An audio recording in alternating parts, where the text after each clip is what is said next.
You are listening to Erik Waddell Pause. We pause for a second or two. This is episode 30. Frequent focus shifting.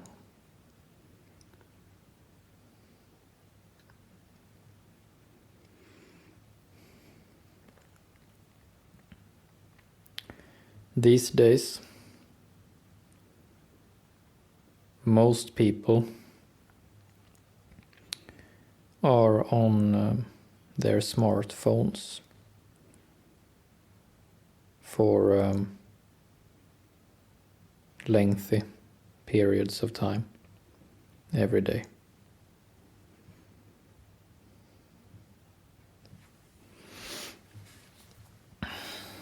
It is common these days to scroll these different timelines, as they call them. These timelines of different posts on social media and news outlets.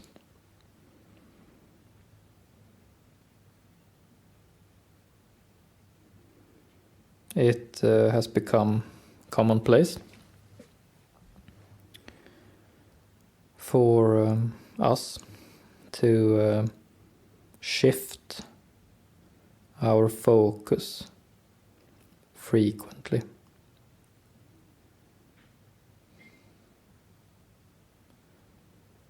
We spend 2 seconds with every post before we scroll further to the next one. So I am seeing something, and now I'm watching it something else, and something else, and there is something else, and something else, and so on.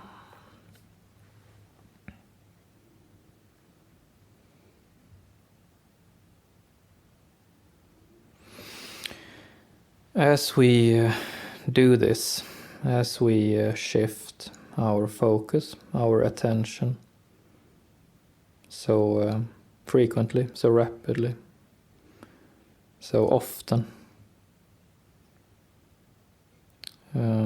after a while, and especially as we make it into a habit,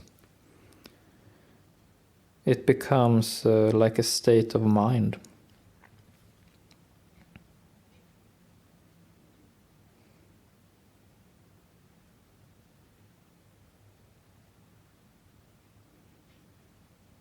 And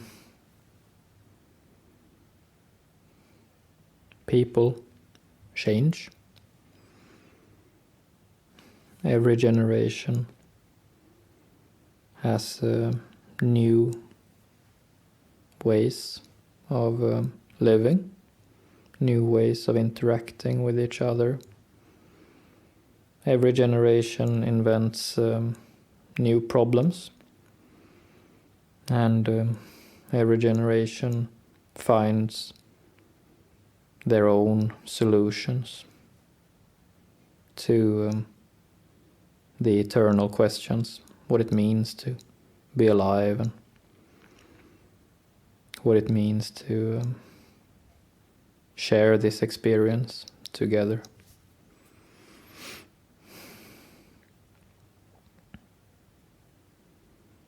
And I guess this episode, Frequent Focus Shifting, is about this generation, this time that we live in, and how this frequent shifting of our focus shapes our lives.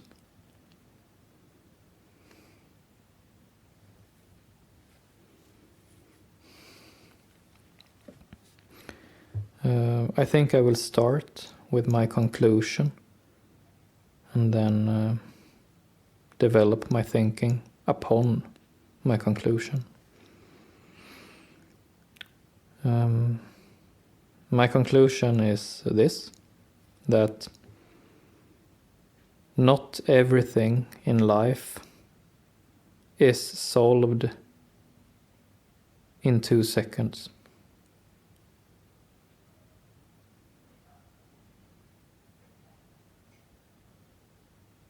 So, everything in life that takes more than 2 seconds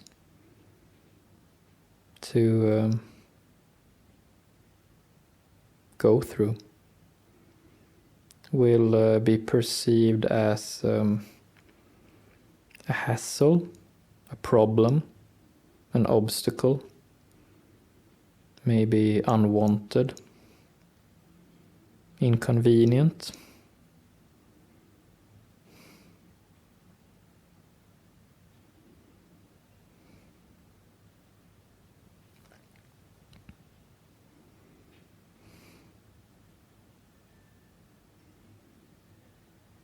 So everything in life that takes some time to work through, everything that takes a sustained period of attention to address or live through, all of that stuff will get less attention and be sorted out.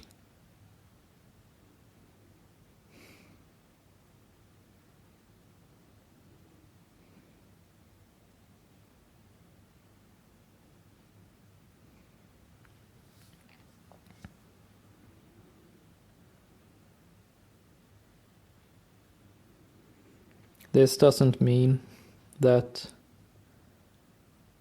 everything that takes more time than 2 seconds will disappear completely.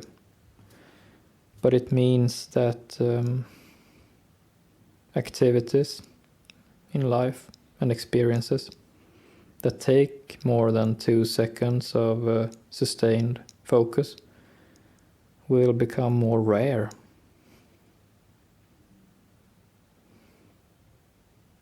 So the dynamics between people who experience lengthy experiences and the people who shy away from lengthy experiences, the dynamics between those two groups will change.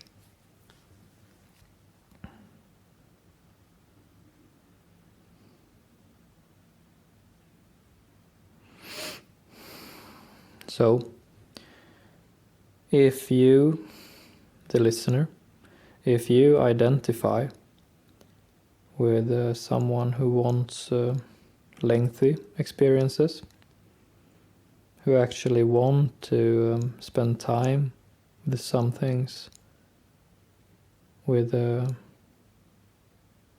more sustained concentration, then your relationship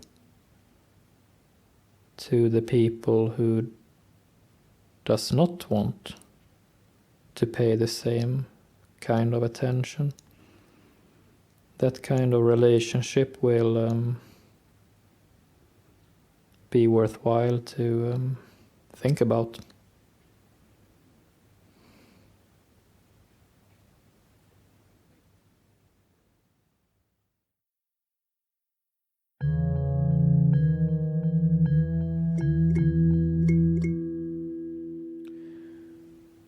In the end,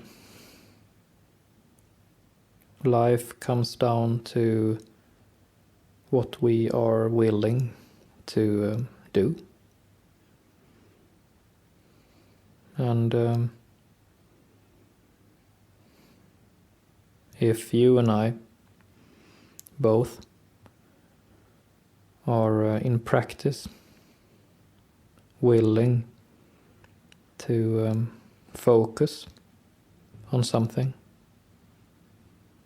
for a sustained period of time, then we can create something. We can meet.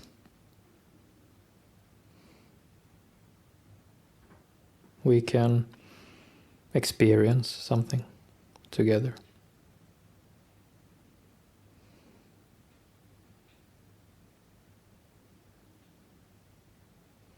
On the other hand,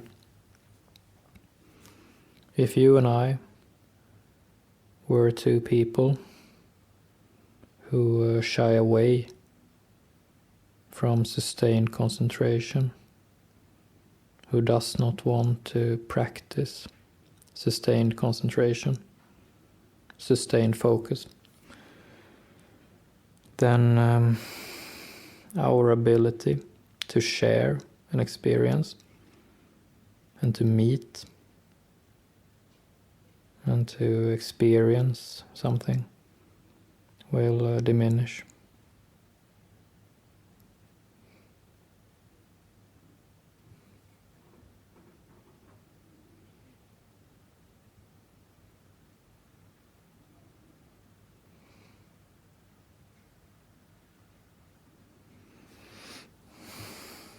If we look into this dynamics, what constitutes this dynamics,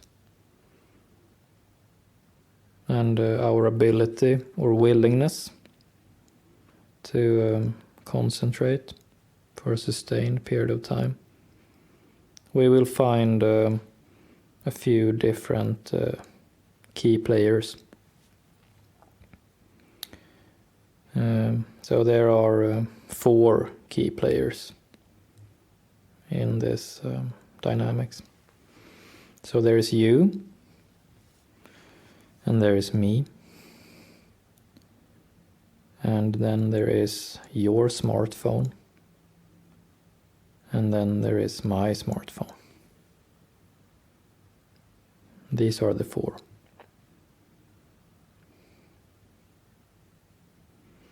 And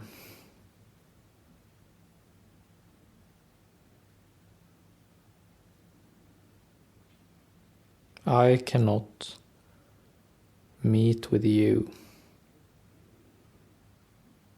if I at the same time want to meet with the smartphone. And why is that? Well, the smartphone always has this 2-second built-in focus span. Everything the smartphone is telling me and showing me is based on this frequent focus shifting. So if I want to be in a relationship with my smartphone, then I have no other choice than to enter this sort of state of mind, this frequent shifting of my focus from one part of my brain to another part of my brain, to a third, fourth, fifth, sixth, endlessly. I have no choice. I have to.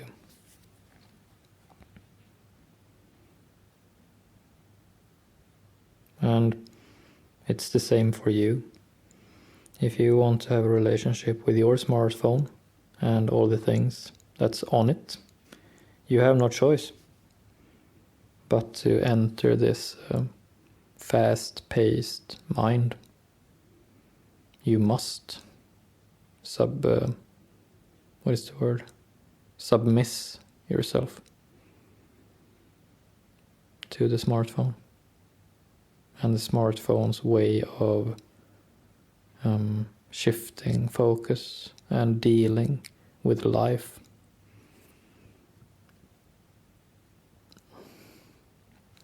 So every experience that takes more than 2 seconds, so to speak, every experience that takes a little time, is what I'm saying,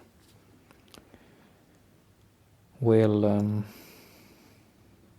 not be able to be shared with a smartphone.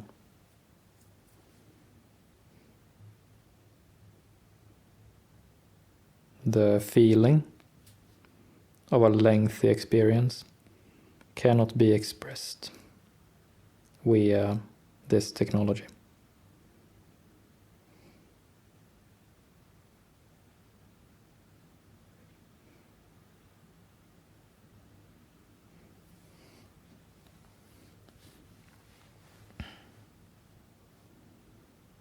And I guess going forward that we don't know what will happen with us and these sustained experiences, these lengthy experiences. How rare they will become, and what value we will ascribe to them.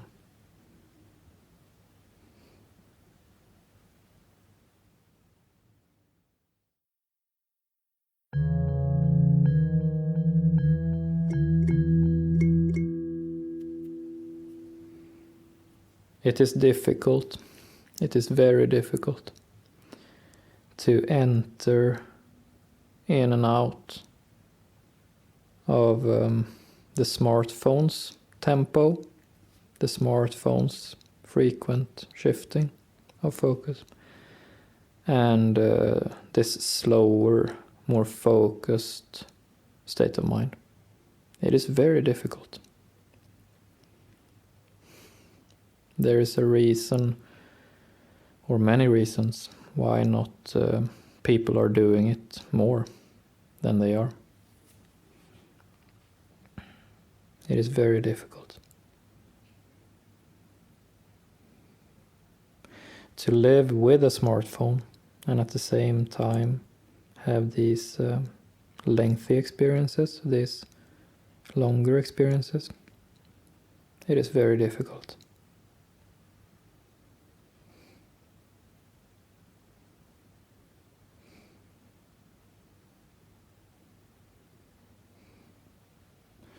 If you look through the different episodes of this show, you will see that quite some episodes, quite a number of them, is directly or indirectly about this subject.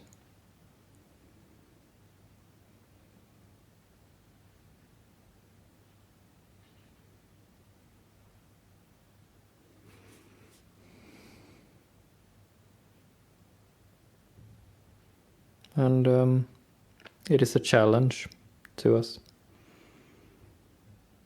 One of our 5 universal skills, creativity, is about this, that we must get creative in how we combine this smartphone state of mind with the old state of mind, or the state of mind without smartphones.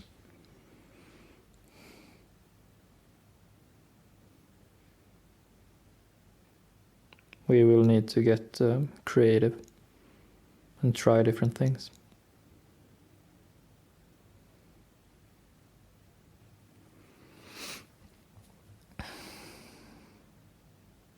This dynamics is also about another of our universal skills, the one called motion.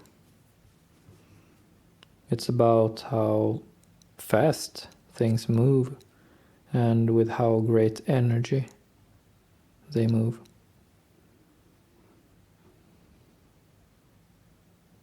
I think a common feeling in these times is that things are moving violently, that things are moving with great energy.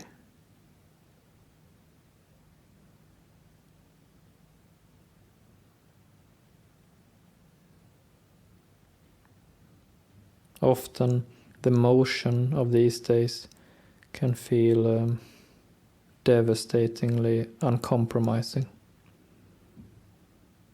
like a wave.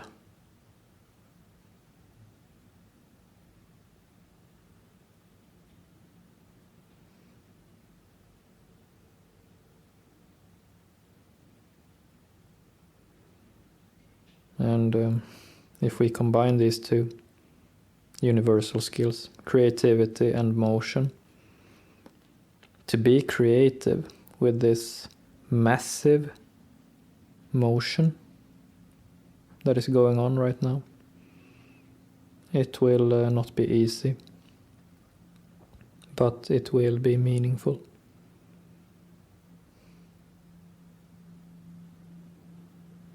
That is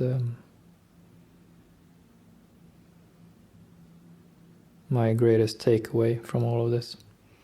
It will not be easy, but it will be meaningful.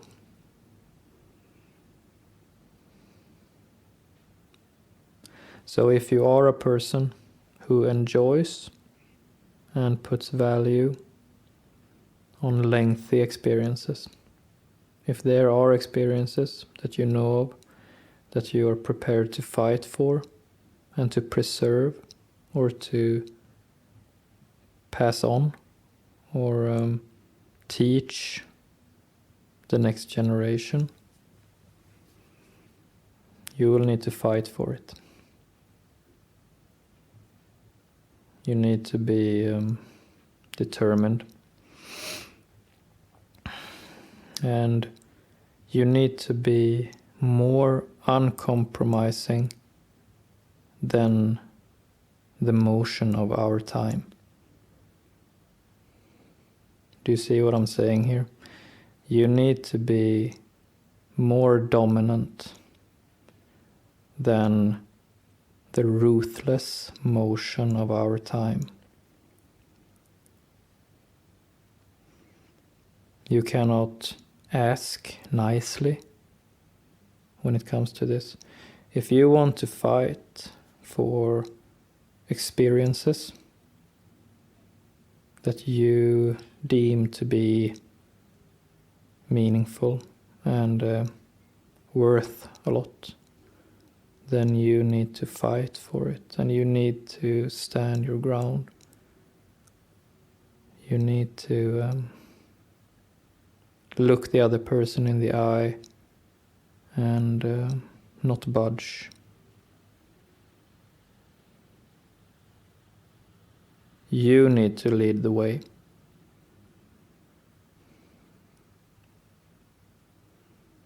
Often, if you meet with a person who most of the time, a young person maybe, who most of the time is in this smartphone state of mind, you will see that their eyes sort of move in a different way than yours.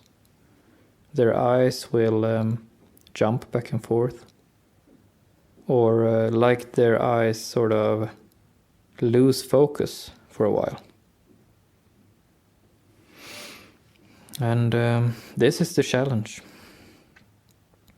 to meet a person when they are in this state of mind. It will not be easy, and we will need to try different things before arriving at our goal. And our goal is a good one.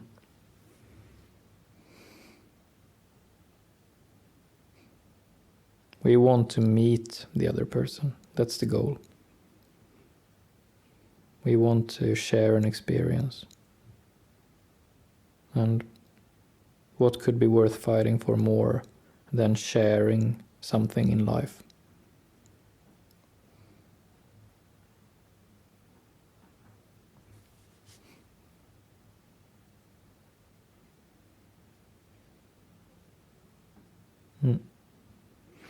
That's it for today. Thank you.